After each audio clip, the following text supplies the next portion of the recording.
Möödunud pühapäeval lahvatas Eestis järjekordne skandaal, milles osaline Venemaa Föderatsiooni Narva peakonsulaadi konsuli nõunik Sergei Suharev. Nimelt märkasid tähelepanelikud narvakad kella 1 paiku päeval, et mööda linna sõidab ebakindla sõidujoonega Toyota Corolla. Auto kandis diplomaatilist numbrimärki ja peeti esmalt kinni Narvas Vestervalli tänav 9 maja juures. Мы вам просто рекомендуем дойти до дома пешком, потому что... Мы волнуемся за ваше состояние. И за ваше здоровье. Вы видели, да? Да, видели вашу дипломатическую карту. Мы вам просто рекомендуем. Значит, еще раз говорю, вызывайте. Paraku laienes mehele tõesti diplomaatiline puutumatus, mis tähendas, et politsei käed jäid roolijoodiku takistamisel seotuks.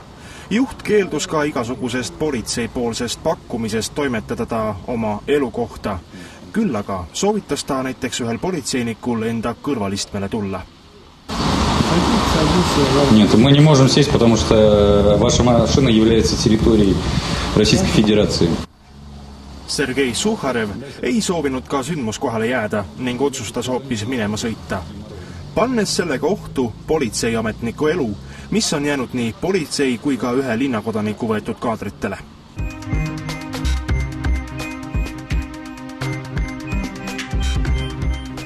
Politsei sõitis diplomaadi autole järele ning teist korda peeti auto kinni Tuleviku 3 maja juures. Kohal oli juba 2 politseikipaaži ning auto sõideti politseikeeles karpi.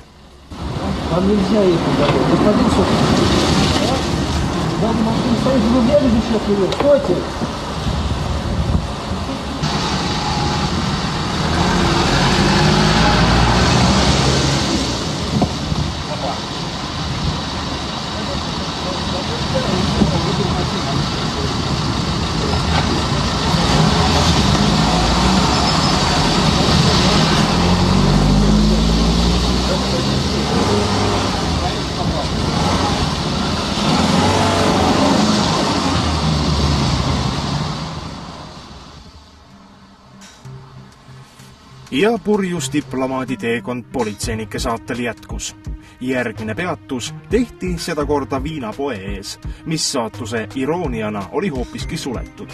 Ka seal püüdsid politseinikud mehele oma abi pakkuda ja ütlesid, et ta rohkem purjuspäi autorooli ei istuks, kuid Suharev taaskord politseipalvetele vastu ei tulnud.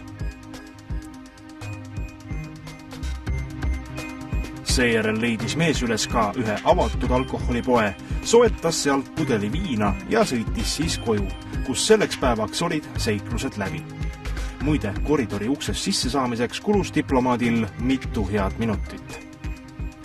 Nii nagu kirjutas ajakirjandus, olevat Sergei Suharevi pidu alanud juba eelmisel õhtul, kui ta viibis ainsas kohalikus stripibaaris. Ka siis teatati purjuspäi linnas ringi sõitvast diplomaatilise numbrimärgiga autost politseile, kuid tol õhtul teda ei leitud. Kuid seekordne juhtum paneb taas mõtlema, et millistel puhkudel diplomaatiline puutumatus peaks ikkagi kehtima ja millistel mitte. Õnneks ei jäänud vähemalt sel korral keegi roolijoodiku auto ette, kui välja arvata see kriimustada saanud politseiauto.